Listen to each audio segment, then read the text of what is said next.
Magandang umaga sa lahat at saka manigong bagong taon. Ano po.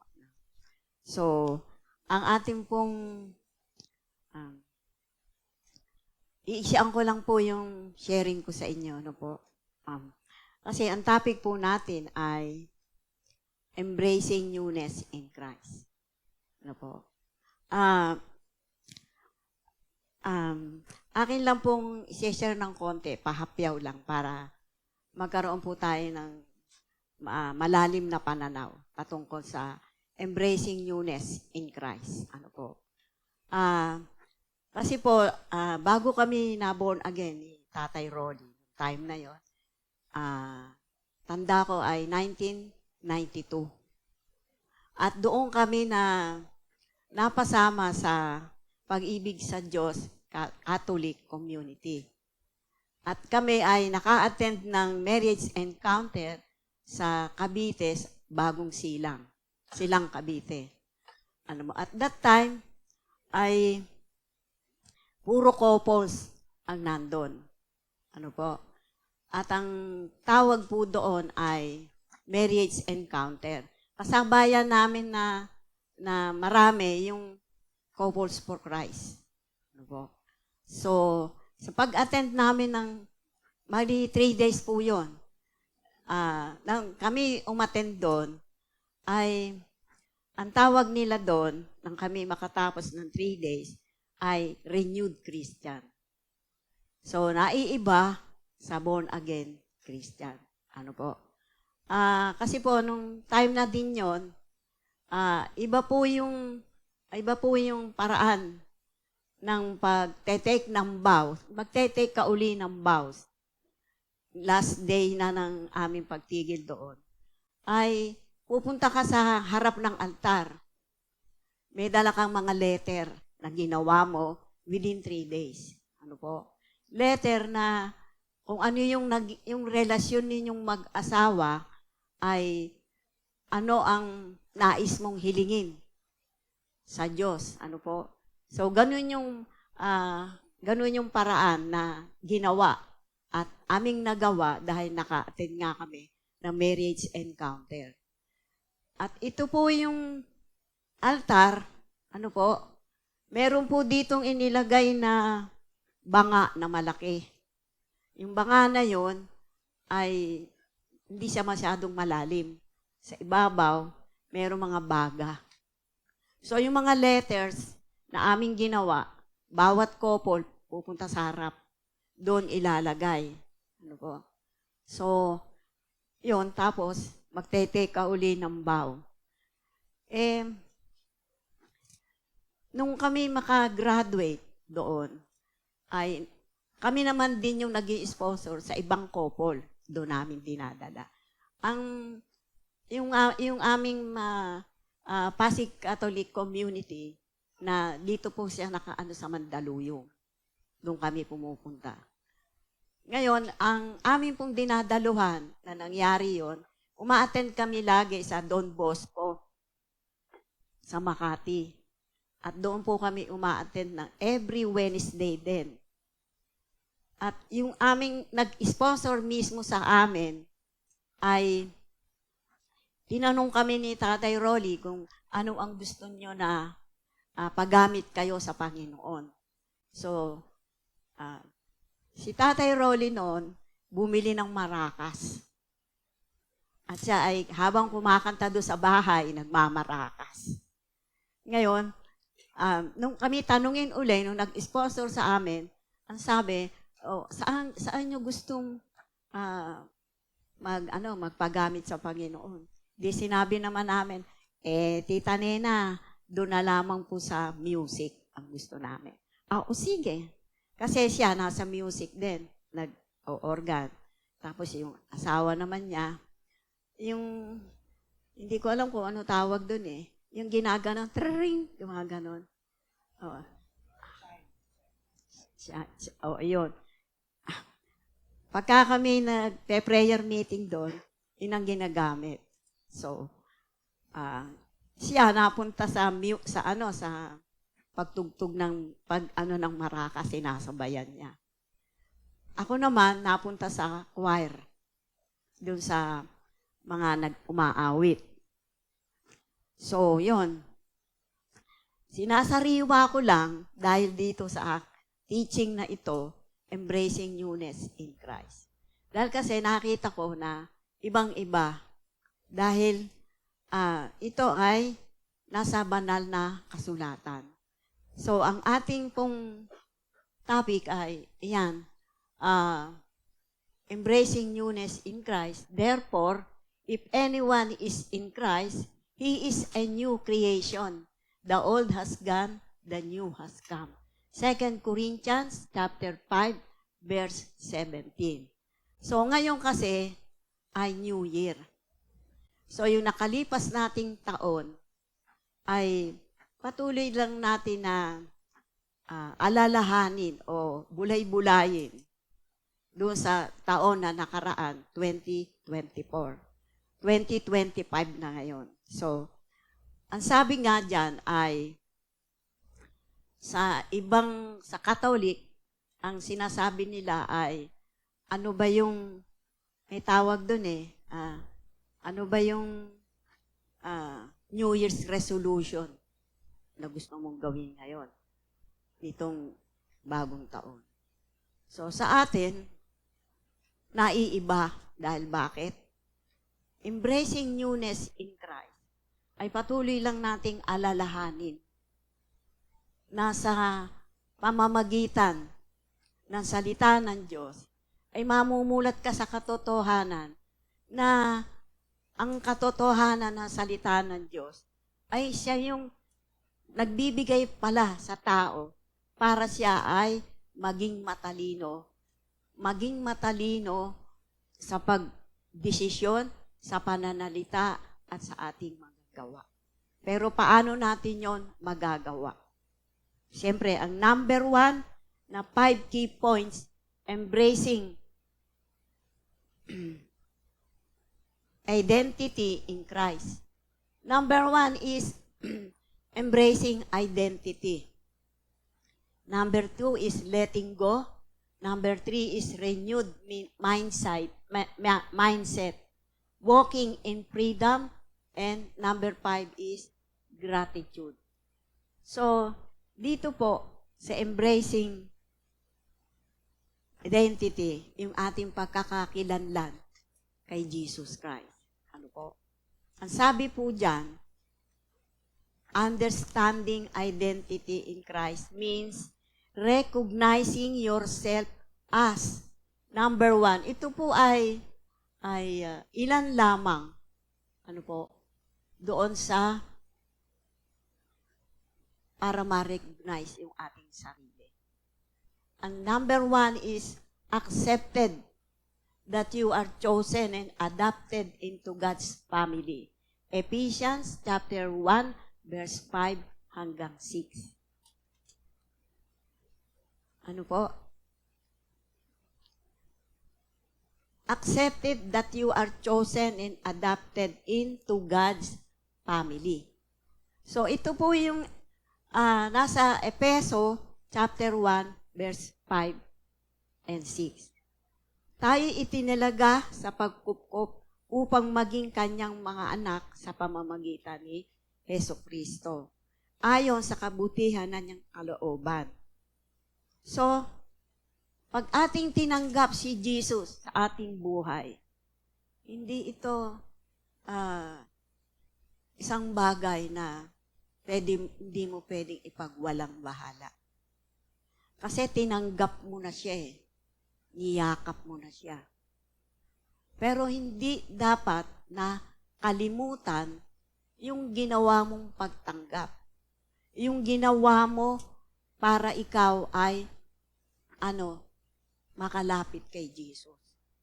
Kasi kung hindi natin gagawin na meron tayong ganun tayo kaseryoso, hindi natin magagawa na matanggap ng lubos si Jesus Christ sa ating puso, sa ating isipan. Dahil kasi kinakailangan na pag tayo'y kinupkop, sa pagkupkop upang maging kanyang mga anak. Paano tayong magiging anak kung hindi naman pala tayo seryoso? Hindi natin siniseryoso kung ano yung nais ng Diyos para sa buhay mo. Merong mga tao kasi na kung ano ang maisipan, yun ang ginagawa. Agad-agad. Kumbaga, madaling mag-decide na hindi pinag-iisipang mabuti. So, dito po sa accepted, tayo ay pinili, tayo hinirang. Inadapt na tayo. Kaya, accepted.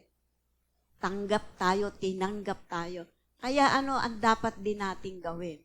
Tinanggap na tayo ng Panginoong Hesus. Yung pagtanggap natin, importante sa Kanya.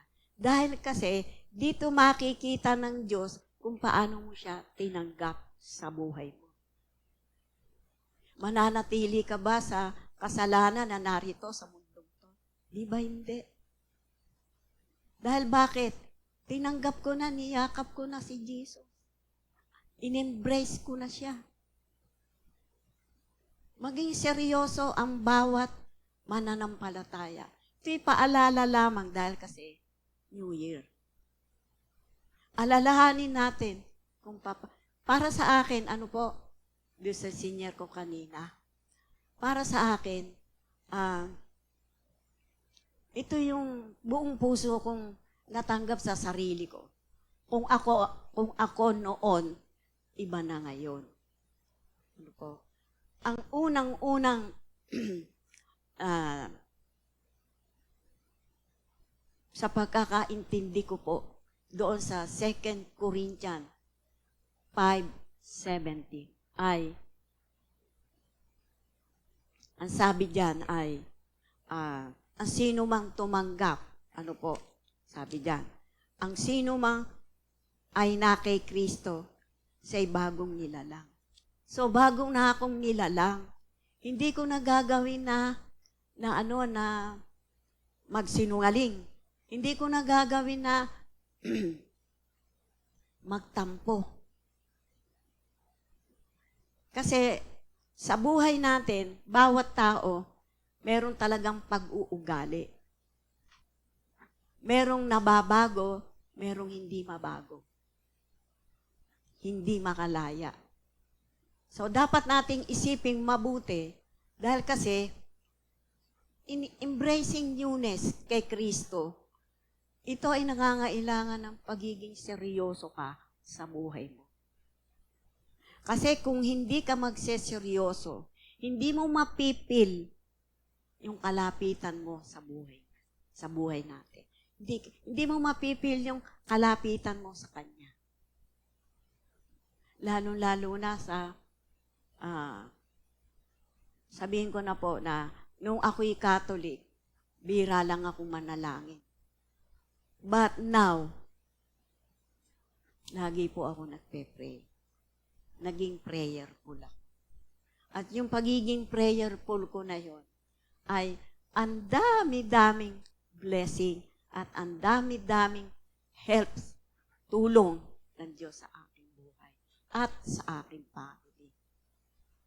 Ito po yung isang karanasan ko bilang isang bagong nilalang, bagong pagkatao. Kaya sa ating pong mga buhay, namnamin po natin yung pagyakap natin kay Kristo. Dahil kasi ito po yung mga bagay na dapat po natin ginagawa. Hindi sa ating salita lang, kundi meron ding gawa. So, number 2, redeem. Redeem. Tayo tinubos, di ba? Ano ang pinantubo sa atin ng Panginoong Hesus? Sarili niyang dugo. Noon sa Old Testament, ang ginagawang pantubos ay dugo ng hayop. Then nakita ng God the Father na parang hindi masyado naging effective. So, sa kanyang bugtong na anak, ibinigay sa atin para tayo ay linisin. Tayo ay nilinis na ng dugo ng Panginoong Hesus. Tayo hinugasan niya sa lahat ng ating kasalanan. So, you are set free from sin and its consequences. Ephesians chapter 1 verse 7. Sa Kanya ay mayroon tayong katubusan sa pamamagitan ng Kanyang dugo na kapatawaran ng ating mga kasalanan ayon sa mga kayamanan ng Kanyang biyaya. So, ito po yung natatanggap natin at tinanggap natin para sa ating pagtubos ng Diyos sa ating buhay. Ano po? Ang ginawa ng God the Father ay dugo na ng tao ang naglinis at naghugas sa atin upang yung lahat ng mga kasalanan tayo'y lumaya. Number 3 is righteous. Yung pagiging matuwid natin. Nako, you are right with God through faith in Jesus. 2 Corinthians chapter 5 verse 21. So, dito po ay nakita po natin na sa ating, ang Diyos ay matuwid. Kaya dito nakalagay din, tayo ay maging matuwid. You are right with God through faith in Jesus. At yung ating pagiging matuwid ay sa pamamagitan ng ating pananampalataya kay Jesus Christ. So, naunawaan po natin ito. Ano po? No? So, punta na po tayo sa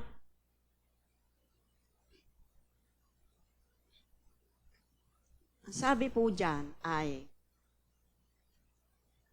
yung ating kasalanan na hindi nakikilala ng kasalanan.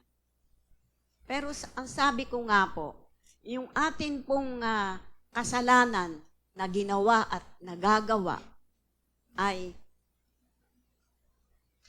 alalahanin natin na hindi na tayo pwedeng bumalik pa. Ano po? Dahil kasi, bakit? Ang salita ng Diyos, patuloy na sa atin ay nagpapaalala. Patuloy na inilalagay niya ang salita niya, hindi lang sa ating puso, kundi dito lagi sa ating isip. Hindi po pwede na iba yung isip mo, iba rin yung puso mo. Dapat ang puso at ang isipan mo magkasundo, nagkakaintindihan kayo. Kasi kapag ka nag-isip ka ng bad, but sa puso mo ay ayaw ng puso mo ng bad. Sino ko control sa buhay mo? Sarili mo to, di ba? Sino ko control sa iyo? Ang ko control sa iyo, salita ng Diyos. Di ba? Kaya sa pagiging matuwid natin, isipin na lang natin na ang Panginoon ay matuwid. So, number 4 is empowered.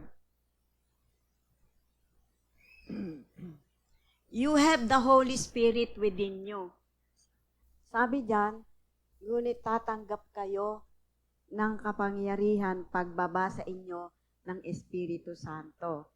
At kayo'y magiging saksi ko sa Jerusalem, sa buong Judea at Samaria, at hanggang sa kaduluduluhang bahagi ng lupa.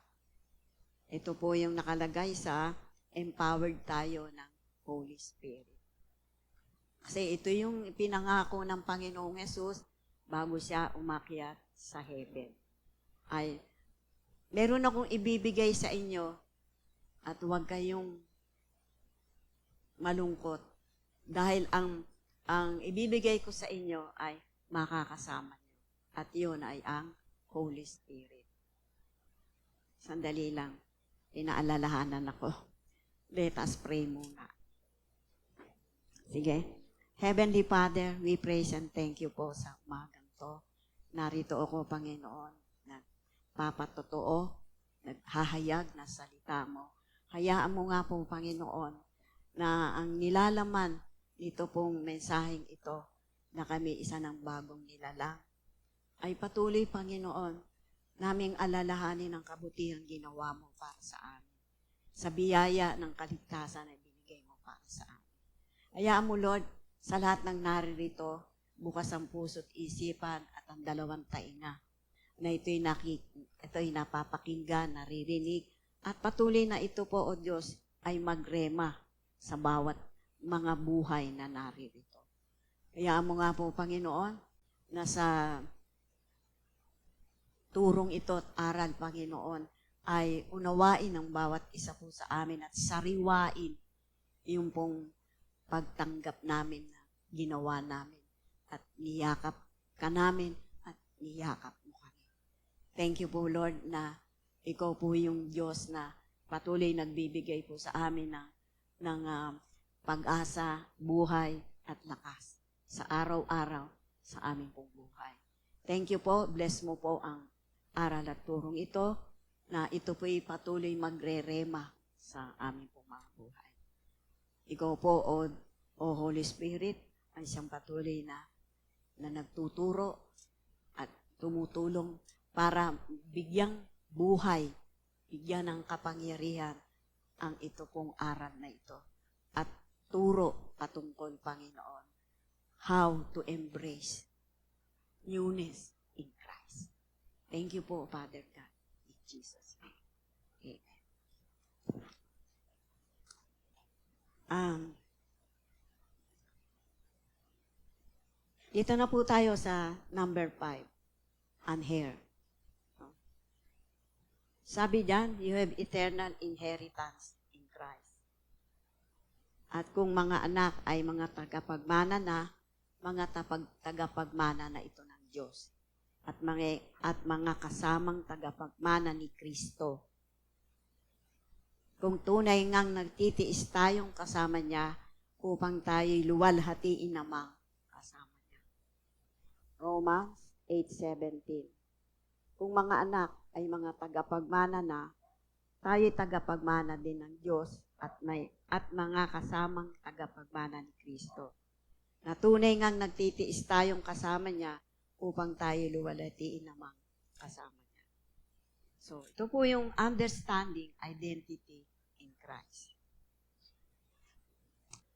Punta tayo po sa number 2. Letting go. Kanina, yung ating inawit may kasamang letting go.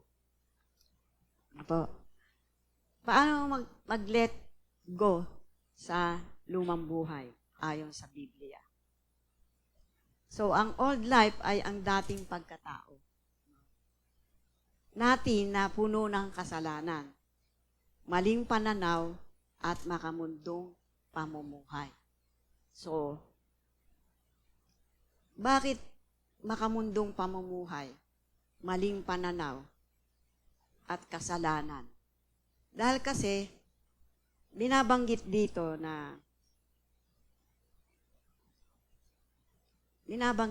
sa Ephesians chapter 4, verse 22 hanggang 24.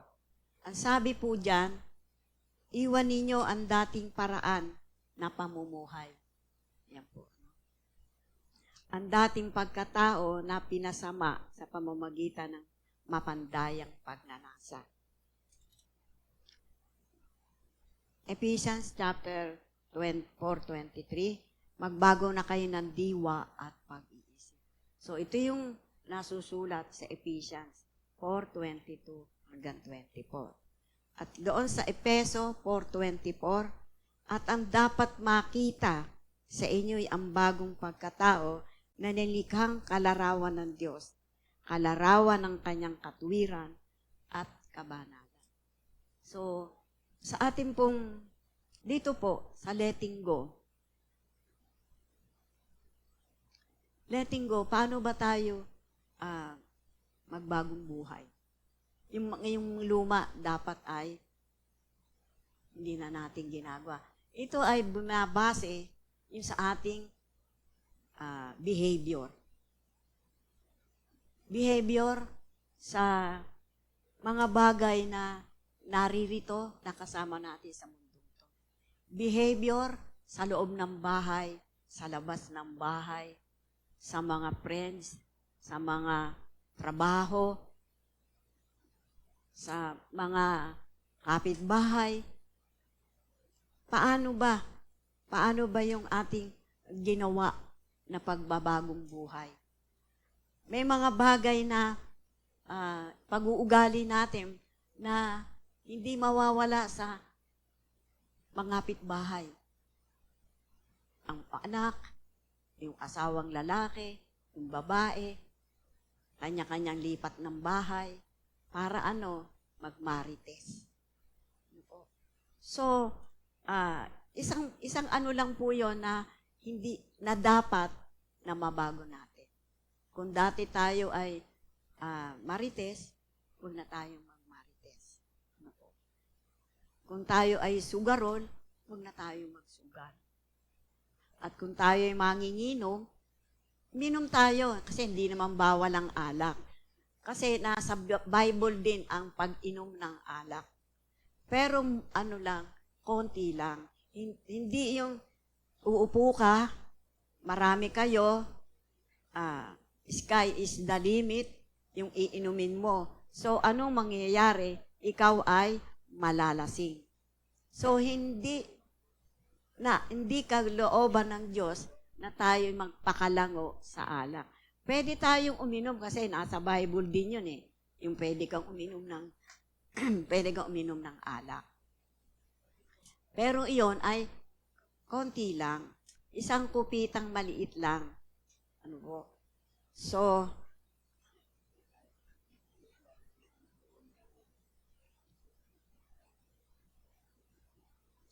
sabi po din dyan,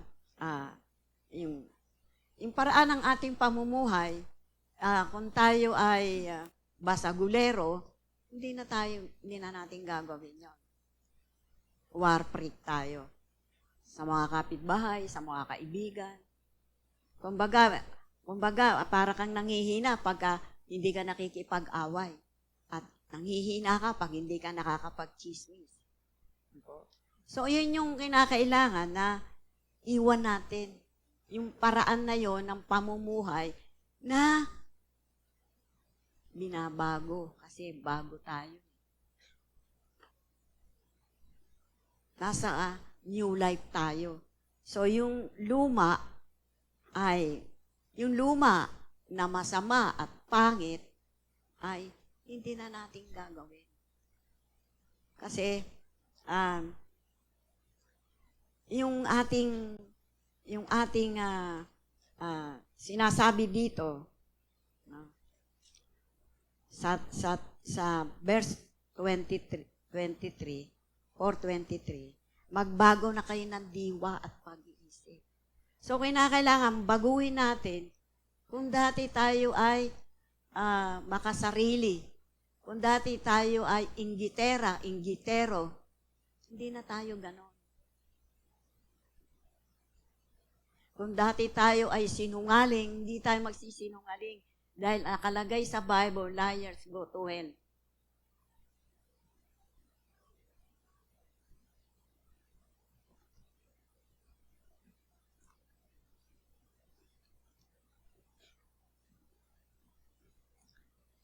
At dito ay sa 24, ang dapat makita sa atin, sa ating lahat ng mga tao dito sa mundo, ang bagong pagkatao na nilikhang kalarawan ng Diyos. Makikita ba ang ating mga...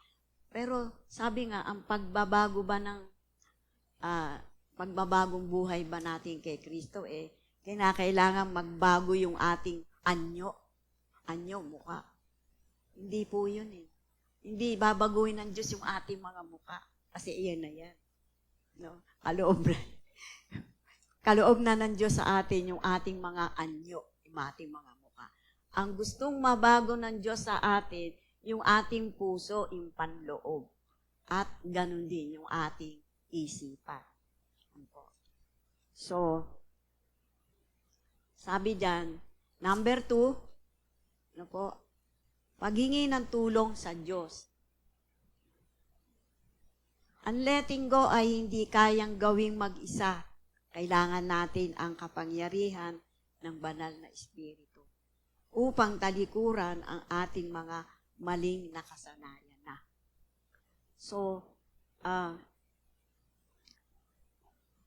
kung ano talaga yung ating nakasanayan na, ng pagiging mayabang, hambog, dapat kung tayo'y bago ng ganap na pagkatao, hindi na natin gagawin ang magyabang at maging hambog.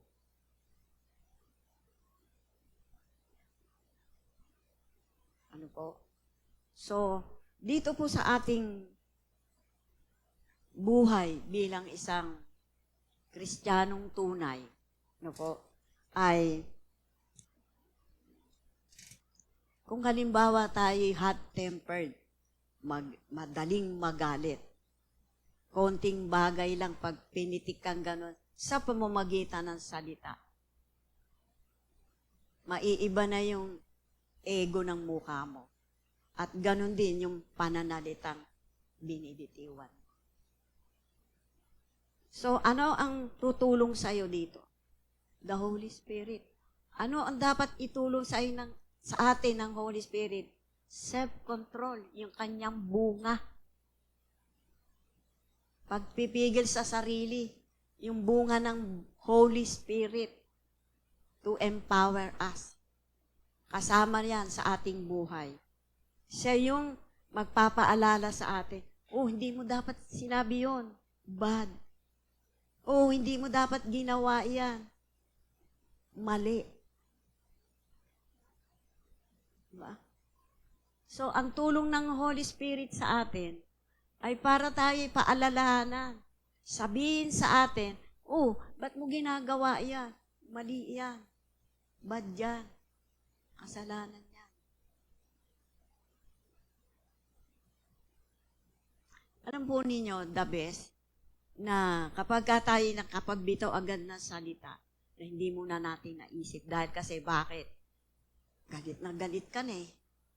Parang gusto mo na manakal ng tao. Pero ang dapat nating tawagin, Holy Spirit, pangunahan mo ko na hindi mapuno ng galit unti-unti yung puso ko. At doon sa sasabihin ko. Siyempre, pag ang tao galit, alam nyo naman siguro ang galit na tao. Yung hayop na nirepresent sa puso ng tao na ituro ko na dito, ay leopard. Kaya pag ang tao nakita mong galit na galit, makikita mo yung leopard sa mukha niya. Maharap sa iyo na yung mukha niya, makikita mo, mukha ng leopard. Hindi yung taong kaharap mo. Leopard na yon. Kasi yun na nire-represent niya. No? Illustration ng the heart of man. Kaya wag mo tayong magalit kasi maiiba yung ating anyo pag nakita tayo ng kalaban natin na, naku, dali palang galitin ito. Ang kaaway natin, si Satan. Pero, nagiging dalawa ang kaaway natin. Sino pa? Yung sarili mo. Sarili natin. Di ba? So, number 3 sa pagbabago. Ang pagbabago mula sa loob. Ang pagbabagong anyo ay hindi lang panlabas. Nagsisimula ito talaga sa puso. Ang pagbabago ng ating pananaw, pag-iisip at layunin sa buhay na ipinapakita sa ating mga gawa.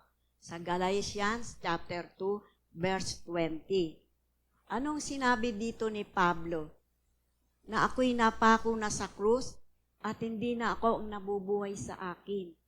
Ang ebanghelyo ay hindi lang sa pagtanggap kay Kristo, kundi sa patuloy na pagbabago upang maging kawangis niya. So, ito po yung sinabi ni Pablo sa Galatia chapter 2, verse 20.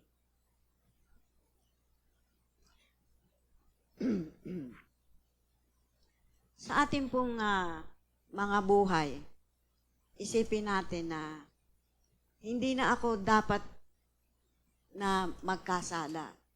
Kasi napako na rin ako sa krus at hindi na ako nabubuhay sa akin. Ang nabubuhay na sa akin yung ginawa kong pagtanggap kay Kristo. Kundi sa patuloy na pagbabago upang maging kawangis niya. So parang magiging inspirasyon nating sa buhay kung yung ginawa ng Panginoong Hesus para tayo ay makapagtamo ng biyaya ng kaligtasan. Ibinigay na sa akin. Tayo yung mga nasa new life at wala na tayo sa old life. So, number 4 is letting go sa lumang buhay. Napakalaking bahagi ng pagbabagong anyo dahil ito ang unang hakbang patungo sa bagong buhay kay Kristo. So, nakalagay nga dyan na ang pagbabago ay hindi lamang pagtanggap sa bago, kundi pagtalikod din sa luma. Tatalikuran natin yung luma na ginagawa natin dati at ang gagawin natin ay yung bago na kalooban ng Diyos sa buhay natin. Dahil ang Diyos ay may layunin sa ating mga buhay. Sa bawat tao. So, dito sa letting go, yung lahat ng nilalaman ng ating puso, hindi natin pwedeng itago sa mahabang panahon sa Diyos. Dahil siya lamang bukod tangi ang nakakakita, nakakabasa ng isip natin, laman ng ating puso. Wala tayong itatago. Magkaroon man ng latak yun, ipaaalala din sa atin yun ng Diyos. Tignan mo muna puso mo, baka may latak ng kasalanan. Sa binabanggit kanina ni Sister Shelly, sa kanyang patotoo, sa pagbabasa niya ng Bible, ay ipinapadama sa kanya ng Diyos na mayroong isang latak na sa puso. At yon ay iyong pagpapatawad. So, maliwanag naman ang salita ng Diyos na kung hindi ka magpapatawad sa kapwa mo, hindi ka rin patatawarin ng Diyos sa ating mga kasalanan. Kaya, kinakailangan nating magpatawad. At nakikita yun ng Panginoon, pagbukas ng searchlight ng kanyang mga mata, yun ang makikita sa bawat isa sa atin, lalo na tayo na nakakilala, mga newborn sa kay Kristo. Kinakailangan talaga natin mag-letting go. Hindi na natin babalik-balikan pa yung luma. Sabihin, kapag itinaas mo yung kanan mong paa, isabay mo yung kaliwa. Huwag maging buka ka tayo na ito yung bago, ito yung luma. So, paglakad mo, ibalakad nung kanan, ibalakad nung kaliwa. Hindi pwede, dapat yan sabay. Kaya dapat iwan mo yung luma mong buhay para makalakad ka ng diretso. Di po ba? So, dito po, sabi po dyan, magagawa din natin yung tayo ay magbago. Sa Philippians 4:13, ang sabi dyan, ang lahat ng bagay ay aking magagawa dahil sa lakas na kaloob ni Kristo. I can do all things through Christ who have strengthened me. So, sa ating pong pagbubulay-bulay sa nakaraan nating mga taon, anong taon na ngayon? At ilang taon na rin ang ating mga edad. tayo ay hindi pa bata, kundi patanda. Parang kailan lang, di ba? Tayo'y mga sanggol. Pero ngayon, ano na tayo? Sa Romans chapter 12, verse 2, ang sabi po dyan, huwag kayong makiayon sa takbo ng mundong ito. Sa halip, magbago kayo sa pamamagitan ng pagbabago ng inyong pag-iisip, upang mapatunayan ninyo kung alin ang mabuti, kasiyasiya at lubos na kalooban ng Diyos sa ating sariling mga buhay. Linawin nating mabuti yung ating pagiging new creation kay Kristo. So, dito na po tayo sa number 3. Renewed mindset po tayo. Bakit renew mindset? Sabi po dyan, help us see ourselves as you see us. Empowering us to live victoriously in your truth. A renewed mindset aligns with God's truth, transforming how we see ourselves and enabling us to live victoriously according to His will. Ang bagong isipan ay nagtutulak sa atin na makita ang ating sarili. Ayon sa kung paano tayo nakikita rin ng Diyos. So dapat ang makita ng Diyos sa atin ay yung mga tama.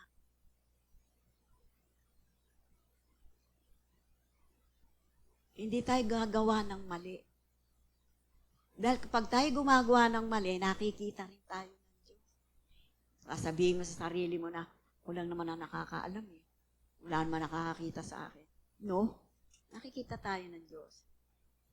Kung tayo'y nandadaya sa test, kung tayo nagdadaya sa panukli,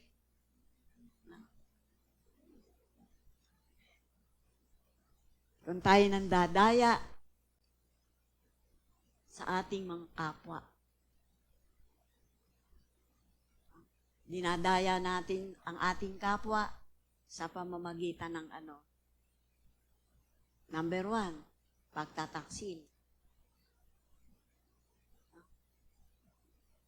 Dinadaya mo rin ang sarili mo nun pag tayo'y nagtataksil.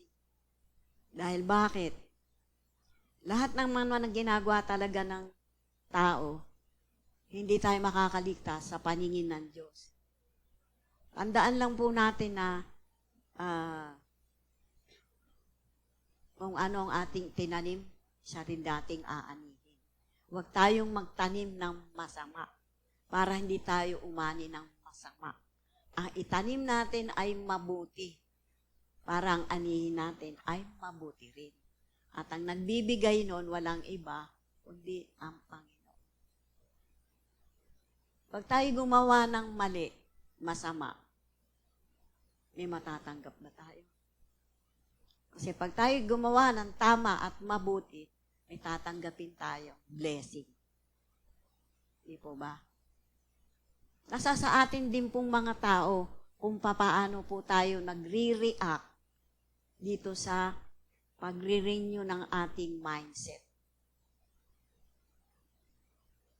Makita ang ating sarili ayon sa pananaw ng Diyos sa bagong isipan na unawa natin ang ating halaga at pagkakakilanlang bilang mga anak ng Diyos.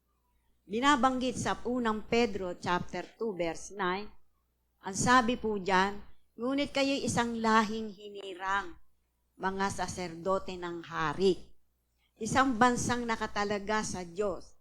Pinili kayo ng Diyos upang maging Kanya at maghayag ng mga kahangahangan gawa niya. Siya rin ang tumawag sa inyo mula sa kadiliman tungo sa Kanyang kagilagilalas na kaliwanagan. Pinili na tayo at hinirang. Kaya dapat ay tayo ay laging nasa liwanag. Huwag tayong pupunta sa dilim. Ang binabanggit na dilim dito ay tayo ay mapuntang muli sa kasalanan. So, pag ikay nagpunta ng kasalanan, dilim yun. Pumunta ka sa liwanag, sa salita ng Diyos, nasa liwanag ka. So, anong pipiliin mo? Liwanag o dilim? Mayroon may second demotion sa akin dito. So, ang pagkaunawang ito ay nagbibigay kumpiyansa upang ang mamuhay tayo ng malaya, magtiwala sa Diyos, at mapaglabanan natin ang takot, tukso at panghihina na natagpumpayan natin Kristo. So, sa ating buhay, Kristiyanong tunay. Sa number 2, pinalalakas ng katotohanan. Ang salita ng Diyos ang humuhubog sa ating isipan. Nagbibigay ng karunungan at lakas para harapin ang buhay. Ating itong binubulay-bulay sa ating mga sariling kaisipan at nagiging pundasyon ng ating mga desisyon, relasyon at layunin.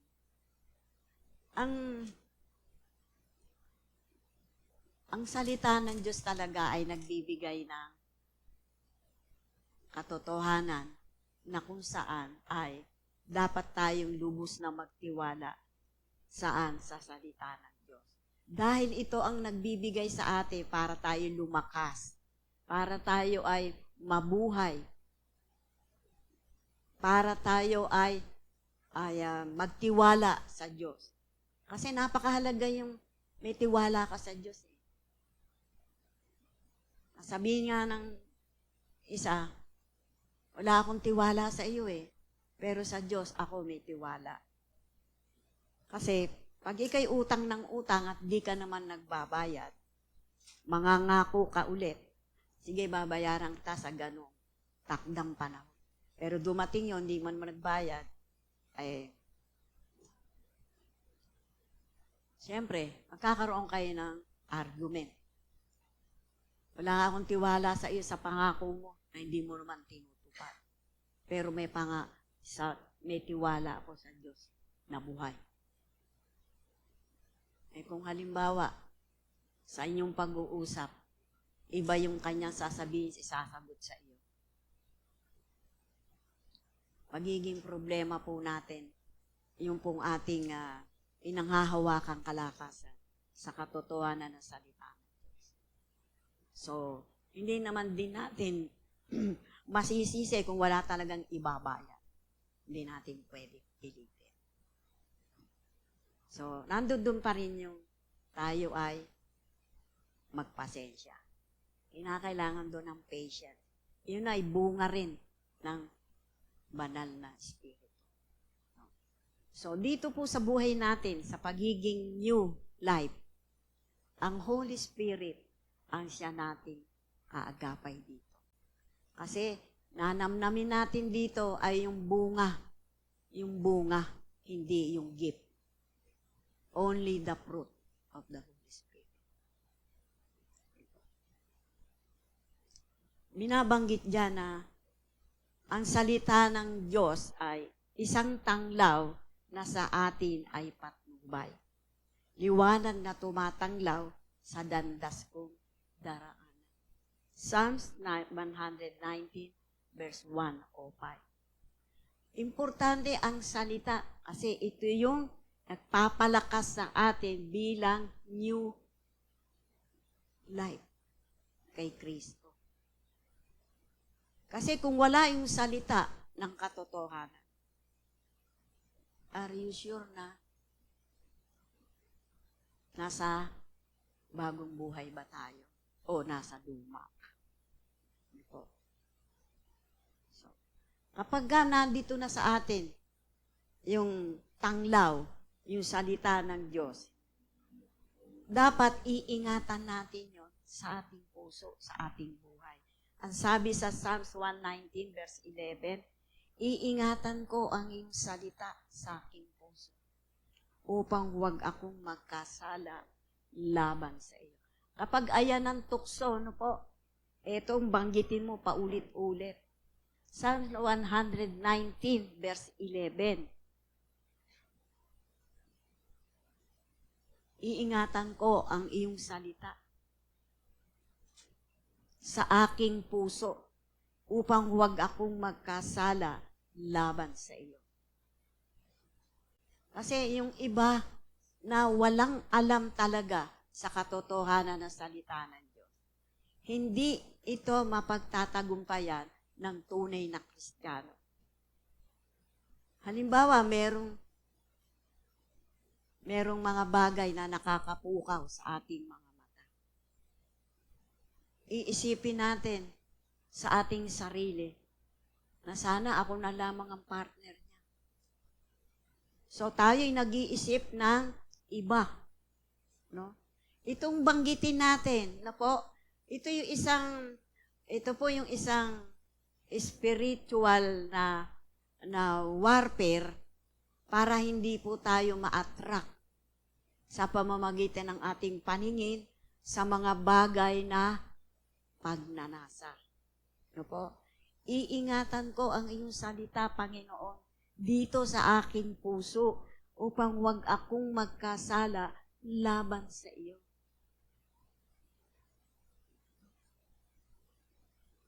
Maganda rin po ito sa English. Maaari natin itong memorize. Pati po itong 119:105. Thy word is a lamp unto my feet and a light unto my path. Pag po sa English, madaling ma-memorize. Ano po?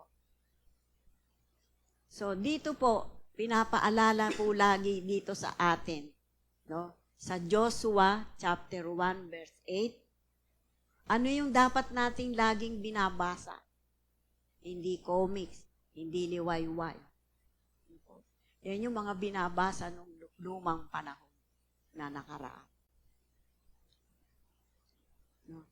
Huwag mong kaliligtaang basahin ng aklat na yaon. Dili-dilihin mo yon araw-gabi upang matupad mo ang lahat ng nasusulat doon. Sa gayon, giginhawa ka at magtatagumpay. So, yun yung binabanggit sa Holy Bible. Punta po tayo sa number 4. Walking in freedom. Freedom at pagkakaroon ng lakas ng loob na humakbang ng may kumpiyansa. Para tayong lumaya sa kulungan na may hila yung paa natin ng bola. Nakakadena. Ito yung pamumuhay sa kalayaan at pagtitiwala kay Kristo na susulat sa John 8:36. Kaya't kung ang anak ay nagpapalaya sa inyo, kayo tunay na malaya. So sa ating pagiging bagong nilalang, tayo ay napalaya na ng Panginoon. At hindi na natin yung mabalikan. Sa John 8:36. Sabi po din dyan, sapagkat ang espiritu na ibinigay sa atin ng Diyos ay hindi espiritu ng kaduwagan, kundi ng kapangyarihan, pag-ibig, at pagpipigil sa sarili. 3 bagay. Sa 2 Timothy chapter 1 verse 7. Pamumuhay sa kalayaan at pagtitiwala kay Kristo dito po. So, sa number 2, ano ang kalayaan kay Kristo? Kalayaang bitawan ang kasalanan. Kahihiyan at mga tanikala ng nakaraan. Kalayaang tanggapin ang kalooban ng Diyos at lakarin ang bagong buhay na puno ng layunin, lakas ng loob na humakbang. So, ang kalayaan talaga kay Kristo ay isang malaking bagay na taglay-taglay ng tunay na Kristiyano, na siya ay tunay na bagong nilalang. Yung luma, wala na sa kanya. Ano po?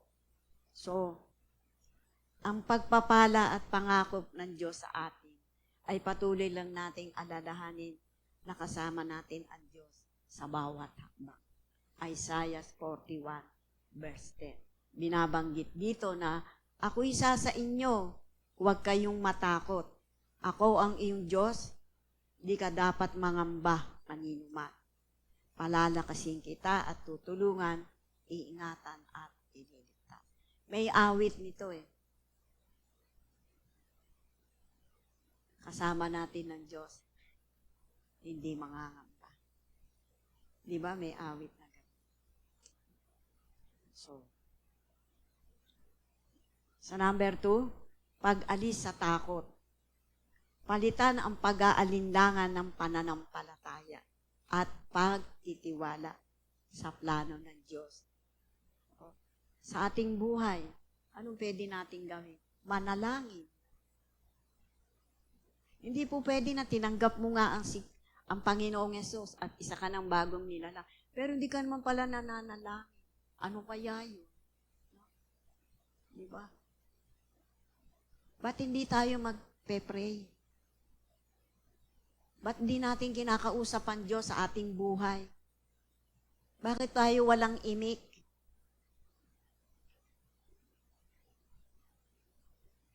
Paggising sa umaga, si Jesus ang nasa isip. May kanta rin yung pagkagising sa umaga. Jesus ang nasa isip. Diba? So, sa ating pong buhay, patuloy nating nararanasan ang kabutihan ng Diyos sa atin. Dahil kung di talaga sa Kanya, sa pagmamahal ng Diyos sa atin,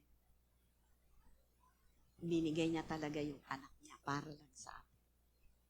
At kung yun ay hindi ibinigay ng Diyos sa atin, paano tayo maliligtas? Di lahat ng taong nilikha ng Diyos, mapupunta lahat sa impyerno.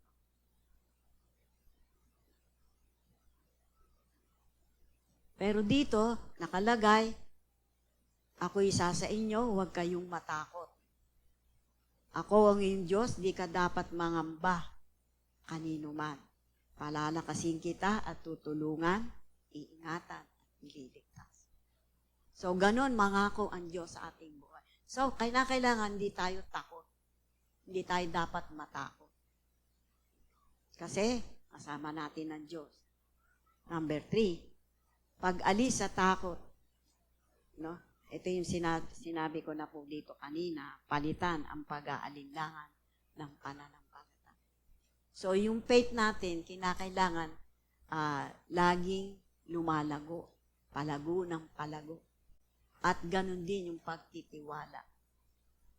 Alam po ninyo, mahalaga yung tayo may tiwala sa Diyos. Kasi bakit? Share ko lang, nahalala yung bagyong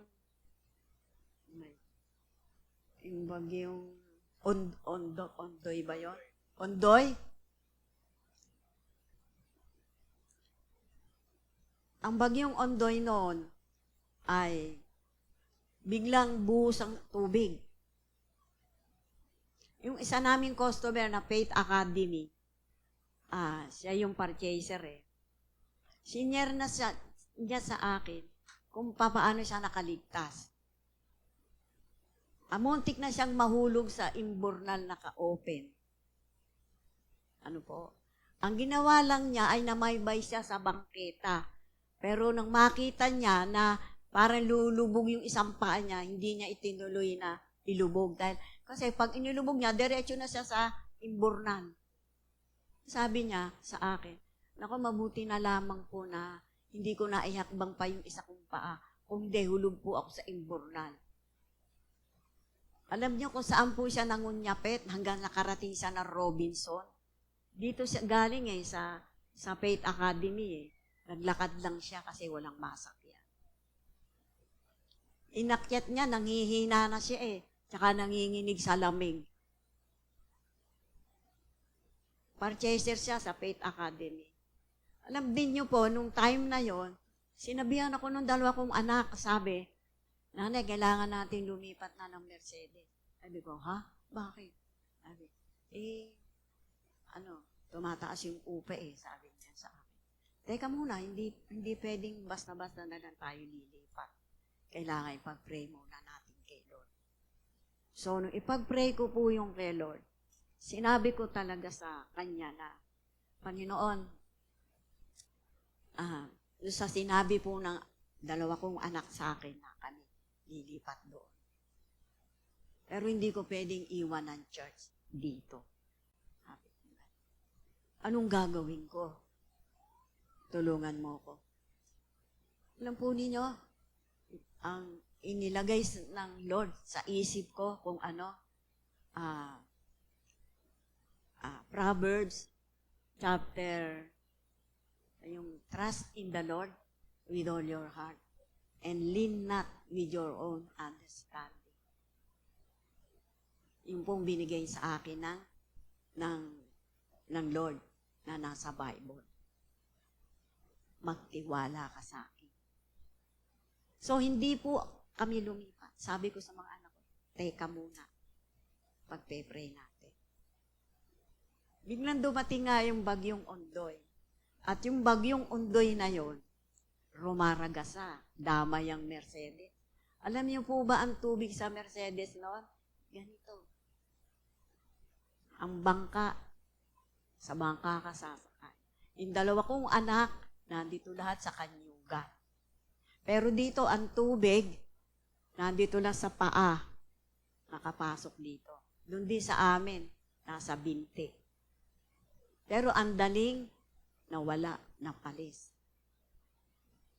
So, yun po yung isa kong patotoo na talagang kapag lumapit ka sa Diyos, humingi ng tulong, tutulungan ka niya. So, hindi po kami nakalipat. At kung kami nakalipat, lahat ng aming mga gamit, lulutang-lutang doon. At yung sasakyan namin, hindi magagamit sa delivery. Dahil siyempre, lulubog ang makina sa baha. So, ito po isa kong buhay na patotoo sa binigay sa akin ni Lord. Yung trusting Him with all your heart. So, paliwanag na kinakailangan talaga ay kung tayo may mga problema, kausapin natin ang Diyos. Sa pagiging anak niya, tayo isang tagapagmana.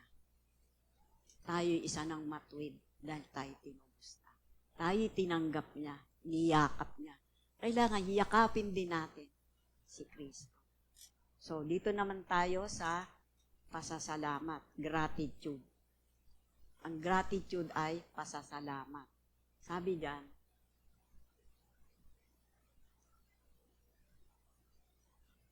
nagpapasalamat tayo sa Diyos for making us new in Christ. Help us to appreciate and cherish this precious gift of transformation. Pamumuhay na may pasasalamat araw-araw. Totoo po yan. Dapat may blessing ka man o wala. May blessing ka na malaki o maliit. Huwag nating kalimutan tayo magpasalamat sa Diyos. Paggising sa umaga, magpasalamat din tayo. Bakit? Kasi tayo'y buhay. Hindi tayo binabangungot. Ano po? Malaking bagay yung lagi kang nag-giving thanks. Ano po? Huwag nating kalimutan hindi magpasalamat. Pamumuhay na may pasasalamat araw-araw para sa kaligtasan at pagbabagong buhay na may layunin. So, ipakita ang pasasalamat sa pamamagitan ng pagsunod, pagsamba, paglilingkod, patuloy na pag-aaral at pagbabasa ng Biblia, patuloy na pagdalo sa mga gawain na hindi kinakaligtaan. At bilang mga bagong nilalang kay Kristo, tayo ay pinalaya na mula sa ating makasalanang nakaraan at binigyan ng bagong buhay. Ang biyayang ito ay hindi natin kayang bayaran, kaya't marapat lamang na mamuhay ng may pusong puno ng pasasalamat. So, pag nagpapasalamat ka ba sa Diyos, taunan, buwanan, lingguhan? Ang binabanggit dito, araw-araw, everyday. Ang sabi diyan sa Ephesians 5:20, laging nagpapasalamat sa lahat ng mga bagay sa pangalan ng ating Panginoong Hesukristo sa Diyos na ating Ama. Always giving thanks to God the Father for everything in the name of our Lord Jesus. Mahalaga po yung lagi tayong nagpapasalamat. Dahil bakit? Nakukuha natin yung atensyon ng Lord pag tayo'y nagpe-pray. Lord, thank you. May bago kong hininga at lakas ngayong umaga. Thank you, Lord. Pinagaling mo ako. Sinisikmura ako. Pero nawala na ngayon. Thank you. Pinagaling mo.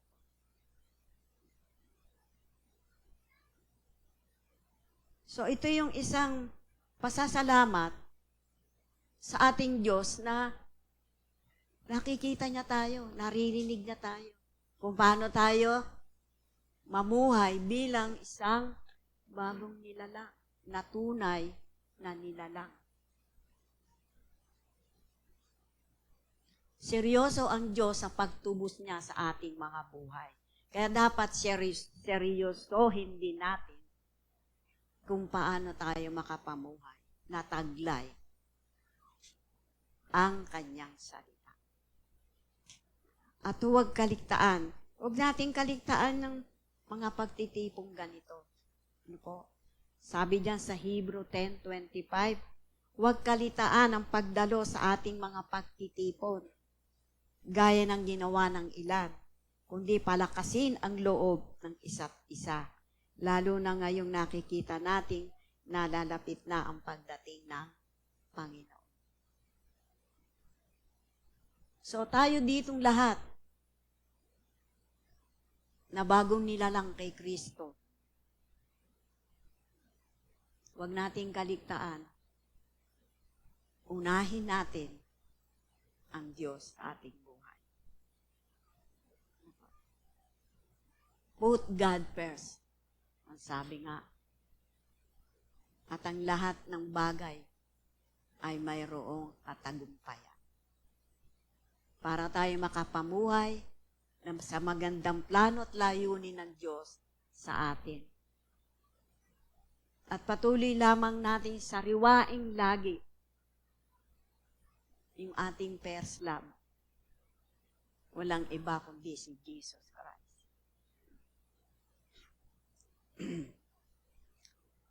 I hope and pray na sa ating mga buhay bilang isang tunay na mananampalataya ay patuloy nga na nadarama natin sa ating mga buhay yung ating kalapitan sa Diyos.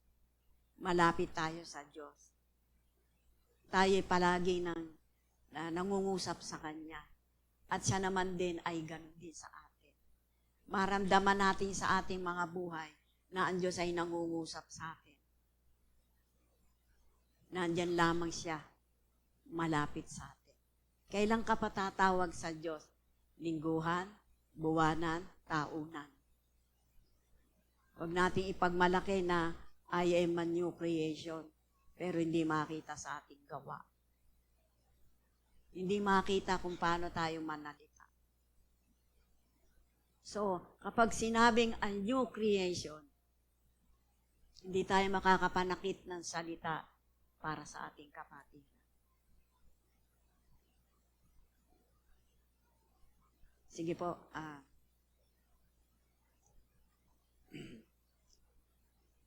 Nawa yung katuroang ito, newness in Christ. Embracing newness in Christ. Ay patuloy nating adalahanin ang kabutihan ng Diyos sa ating mga buhay. Lord, thank you po sa umagang to, sa araw na to, Panginoon. Na patuloy po namin inaalala, Lord God, yung pong mga bagay, Panginoon, na pagtalikod namin sa lumang buhay. Kailan may hindi namin ito babalikan.